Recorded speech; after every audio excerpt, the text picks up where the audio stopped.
алтын баштуу аялдан бака баштуу эр артык дейт. Аял киши канча кыйын болбо, канча шумдук болбо, эриң жок болсо бир тыйын болуп каласың,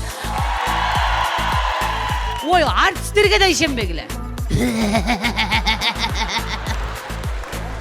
Азыр Кыргызстанда эмне көбөйдү? Чынын айтканда, лохотрон, аферисттер көбөйдү. Мошенниктер көбөйдү.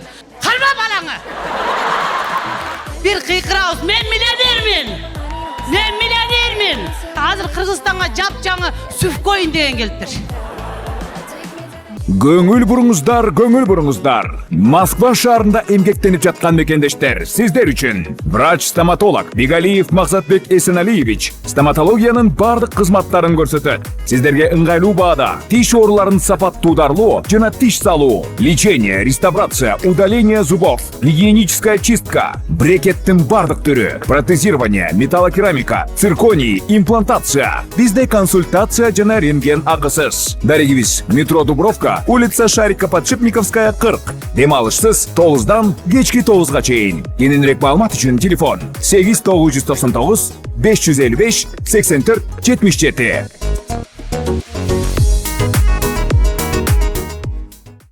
Ылдам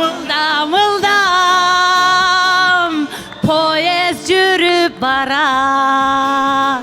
Сизге болгон сүйүм кайра күчөп бара.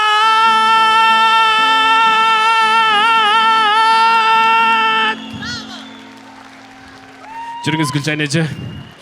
Мен сизге пальтоңузду чечиңизчи. Пальтоңузду чечиңиз. Анда Бул жерде чечине албайм. Неме Гүлжан эже, неме сизди эмнеге чакырдым? Анткени кыйкырып бериңизчи, мыналар басып атпайбы? Балдар, адамдар мындай басып атпайбы? Карасаңыз, балдарды коюп койду да, бияк неме концерт да, маданият, анан кийин бүт бар балдарын алып келиптир да. Еще балдарына да билет эмес, өздөрү алдыбызга отурабыз деп алып келип, анан балдарын коюп койчу, анан өздөрү да монтип басып, шашпай басып атат. Карасаңыз, неме паркта жүргөндө тиякты эшикти ачык кирип чыгып атышат. Ошолор кыйкырып бергенсизчи. Отургула. Концертке келгенде кимге дейсиз го, ошондойуңуз бар го? Ошонтуп бериңизчи, пожалуйста. Биринчи ошондой, анан калган сүйлөшөбүз. Ошондо эмне элди мен менен коркуткан алып келдиң. Отургула, козулар, отургула. Мен бул манас айтканчалык жаман киши эмесмин, отургула. Отур, кармагыла балдарыңарды. Карма балаңы! Во. Анте сүйүшкөндөр шашпай басып атышат, айтып коюңузчу ошо неме деп. Отурай жалжаңдабай. Бул жерде концерт болуп атат, силерге эмнени ары-бери баса турган бер, парк беле. Ооба. Болду, чыкканың кирме, киргениң чыкпай эшикке. Тетеш. Элдин баарысы биякта концерт көрөйүн атат, элдин баарысы ой салоңдоп ары-бери басасыңар. Тетик, эшик карасаңыз. Болду? Ооба. Мына буларга деле жагып атат. Силер каяктан келатасыңар, каяктан? Ушундай өзүңөрдүн табарсыңар, бош экенин билгенден бир бала кыла келбейсиңерби? Ооба. Мына кадимдей. Памперс кийип алсаңар да шымыгын ичинен биринчи да элемес экен. Эме, Гүлжан эже жакшы келатасыз, бирок эме табарсык боюнча абайласак, анткени мен дагы лечение алып аттым эле. Мага да каттуу тийип кетти. Неме, тиякта дагы эле отурушат. Алар местасы жоктор окшойт дем, жөн коелчу. Ооба, анан эме болду, тынч болуп калды кадимгидей, карасаңыз. Кадимгидей неме парияда болуп калды. Отурай ал дагы эшиктен келаткан каражыгачты албай. Буларың эмне кылып келатат? Суу алып келатат, бирөө суун төгүп келатат. Пиво да алып келип. Концертке келгенде мен концертти көргөндө эле отургула да тоба кылайын, нары бери жүгүрүп эле жок деп жүрө бербей.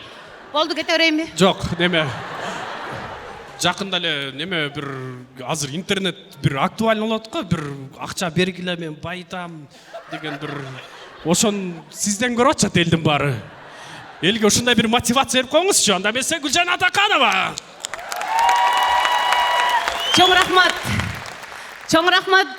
Кутмандуу кошо кечиңиздер менен урматтуу күлкү күйөрмандары, бүгүн жалаң күлкү сүйүүчүлөр, тамашаны туурасынан түшүнгөндөр, күлкүнү тамырынан кармаган инсандар келиптир. Аман болуңуздар. Дворец барсыздарбы? айленсин. Анан бүгүн деген эми баягы бирөө болот дейт, бирөө болбойт дейт, бирөө деген арам дейт, бирөө деген харам дейт туурабы 14 февраль сүйүү күнү деп айтабыз негизи. Сүйүшкөндөр барсыңарбы? Кыйкырып жүрө бербей үйлөнгүлө. Сүйүү качан башталат? Сүйүү үйлөнгөндөн кийин башталат. Ага чейинкиси эптемей, септемей, жөн эле бирин-бири алдамай, кулакка тепмей, лапша илмей. Азыр Кыргызстанда эмне көбөйдү? Чынын айтканда лохотрон аферистер көбөйдү, мошенниктер көбөйдү. Азыр ушундай карапайым калк көзүн көлдөтүп, ар бир ровдулардын эшигинде жүрөт, мени алдап кетти, мени утуп кетти, мени минтип кетти деп жүрүшөт. Бирок тиги аферистерге эч кандай чара жок. Аларды азыр камай да албайт экен. Кече эле мынакей мен Ленинский роодго барып ушундай айттым. 3 жылдан бери ушул ишим каралбайт. Нарактан беракка, бер жактан ар жакка түртөт. Ушуларды алып келип 3 күн эле камап бергиле, бул нерсе чечилет десем, буларды камай албайбыз. Биз колуна браслет тагып эле чыгарып коебуз деди. Азыр мошенниктер ушундай экен, браслет тагынат экен, чыгып кетип калышат экен да. Бирок мен азыр сиздерге бир нерсе айтып берейин, анда бул эч кандай афера эмес, эч кандай лохотрон эмес. Мен Кыргызстанга бул нерсени жапжаңа алып келдим. Эгерде кимдер араңыздарда миллионер болгуңуздар келсе, бир кыйкырабыз. Мен миллионермин. Мен миллионермин. Мен миллионермин. Не деген келет я? Бул чын, бул нерсени уксаңар чын эле миллионер болосуңар. Мен азыр Кыргызстанга жапжаңы сүф коюн деген келиптир. Бир эле сүф дегенде эле акчалары көбөйүп кайра обратно келип аттыр. Кааласаңыздар кошулуң, чоңгуз кошуласызбы? 60 миң менен эле жазыласыз, аркаңыздан 2 адам жазат экен, экөө 30 миңден 60 миңге жазылса, сизге 30 миң беребиз, ошондо жарымысын кайра алып аласыз. Жазыласызбы? Жазыла бербейсизби, чоңгуз? Далайына жазылбадыңыз беле? Дагы бир көрүңүз, өлүп кетсин, шорпешине дагы бир урасыз. Анан негизи ушундай моюн азыр ушундай укмуш популярдуу болуп атат чынында, Мен мындан 3 жыл мурда ушундай бир сонун коюнга кабылгам. Коюнга кабылып, коюнум оюн болуп, шумдук болуп, тимеле эми чын-чынына келгенде баягы бекер нерсе капканда гана бар дегендей, биз кыргыз эл ушундай ишенче келгелет экенбиз. Тиги кетип алса аркасынан тиги жака кетип калат экенбиз, бул жака кетип алса бул жака кетип калат экенбиз. Анан эле ортодо кыйналган карапайым эл болуп калат экен. Мен ушул коюндерге 3 жыл мурда күйгөн киши катары мен 10 күн катарынан Instagram баракчама чыгаргам. Араңыздарда көргөндөр барбы? Ишенбеңиздер, эм союнбу, эң коюнбу, тем коюнбу, пем коюнбу, бардыгы лохотрон. Булардын тамыры бир адам эле жазып чыгат дагы калган немелерди жана фаста кубаталар кетет деп канча жазып чыктым. Бирок көпчүлүк укпай кайра эле алышып атты. Өзүмдүн тааныштарым алышып атты. Бирок эркектер молодец экен, ишенбей койдуңар дейин десем, чалдар бар алышып аттыр. Жаштар эмес, чалдар. Анткени чалдарды алдаш оңой экен да. Баягы байкуштардын өсөрүнөн өлөрүм аз калды дейби, өлөрүмөн өсөрүм калды. Эмне ушундай го? Ошентип туруп алды 7 миллионго чейин алышыптыр. Анан мен бул нерсени дайыма концертте дагы башка жакта дагы элге айтып келатамын. Эч качан эч кимге, артисттерге да ишенбегиле. Артисттерге чын деп келгендечи, баягы мен сага мен деген 200 миң берем, нону чыгарып кой десе, чыгарат. Блогерлер чыгарат. Анан кийин суудан кургак чыгып кеткендер бар. Мага окшо итимдей болуп аралашып алып чыга албай 2 жыл кыйналгандар бар. Анан бирок куулар чыгып кетет экен. Ошон үчүн көп деле аралашпаңыздар. Азыр мен теманы ушул биздин бүгүн 14 февраль мырзалардын майрамы келатат, мына жакында мырзалар жөнүндө сүйлөп берсем, Мырзалар негизи биздин туу чокубуз. Мырзалар биздин калканыбыз. Мырзалар биздин мындай бизди коргоочубуз деп эсептейбиз. Бирок мырзалар капа болбоңуздар, кол чаппай туруңар, биягында бар. Кол чаба баштады байкуштар. Биз турмушка чыкканда мырзаларга ишенип чыгабыз, Бул мени коргойт, бул мени сактайт деп чыгабыз дагы 1 жыл өтпөй эле ал эркектер бизге ишенип калат. Башында шумдук эле ишентебиз, 1 жылдан кийин бизге ишенип калышат экен. Анан кыргызда бир жакшы макалдар бар экен, эркектер капа болбойт болушуңуздар керек. Ким кошулса ии дейсиздер, кошулбаса жок деп коесуздар. Эркек үйдөн 7 кадам чыкканда бойдок. Молодец, эркек экенсиң. Же аялың жок келгенсиң. Бул чын, эркектер үйдөн 7 кадам чыкканда бойдок. Эшикке чыккандан ушундай оңдонот, түздөнөт, кетет. көчөдөн бир көзүнө бир бетиң картошка тейлеп кеткенде, бир трактор тейлегенде картошка айдоодой бир кызды көрүп калса деле ошонун аркасынан жөнөйт. Калппы. Үйүндө аялына айтпаган сөздү көчөгө чыгып башкаларга айтат. Ай тизе да сага тизин, күн тизе да сага тизин, тимеле сулуу экенсиң, жакшынакай экенсиң, бар экенсиң, мен сени бул жака апарам, тиги жака апарам деп кулагына болушунча лапшаны илет. Дагы бир кыргызда макал бар экен, бул макал бирөөдүн аялы бирөөгө кыз көрүнөт. Туурабы? Үйүндө агын ак көгүн көк кылып жууп берип отурган аялы, тамагын тамактай жасап берип отурган аялы болсо дагы, булар көчөгө чыккандан кийин бирөөдүн бир бытмыйган, дыңкыйган, тыркыйган, күндө арыктай турган дарыларды ичкен, бөйрөк өзүнчө чыгып калган, курсак өзүнчө жүргөн аялды көрүп калса деле ошонун аркасынан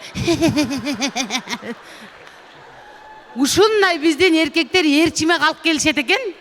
Бирөө жакшы сүйлөп койсо, ошонун жанынан чыкпай эле калат экен. Ошон үчүн айымдар, сиздерге эмне деп айткым келет? Биз канча тамашаласак, тамашабызды көтөрө турган, ыйласак соорото турган, кыйналсак мүдүрүлсөк өйдө кыла турган, коркуп кетсек бизди бооруна ала турган, биздин жаныбызда эр азамат эркектерибиз бар болсун. Ар дайым ушул эркектерибиз бизге калкан болуп жүрсүн.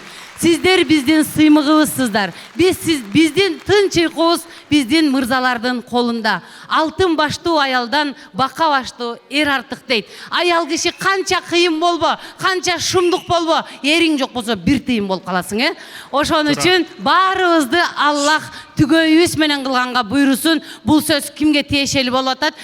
Марал сага деп кой. Мун ери жок да, тий десем болбойт, жүрөт, постоянно жүрөт. Подружкам 10 жылдан бери жүрөт. Наркын табасың мыйрык экен дейт, беркин табасың кыйрык экен дейт, тигин тапсаң кыйшык экен дейт. Өзүн күскүдөн карабайт да. Ушундай кыздар да бар дем, бул башка кыздарга пример болсун. Тандап жүрө бер, талаада калбагыла, андан көрү баягы үңкүр да болсо үйүм жакшы, аюу да болсо эрим жакшы дейт. Ошон үчүн биздин мырзалар бар болуңуздар. Эч качан жашоодо кое тур эле, бүт эле чакыргандан кийин тур. Шашкалакты. Чакырганыңарды койбойсуңар, кайра кубалаганыңарды койбойсуңар. Эмне болду? Жок, кубалаган жокмун, просто мактайын деп атам сизди дагы. Давай, делай. Айда, чоң рахмат, бар болуңуздар. Эгерде Садык Калыбектер бир жакшы номер даярдап келиңиз, бул жака чыгарабыз десе, чын такыр башкача кылып даярданып келбекмин. Бул мындай. Гүлжан Атаканова.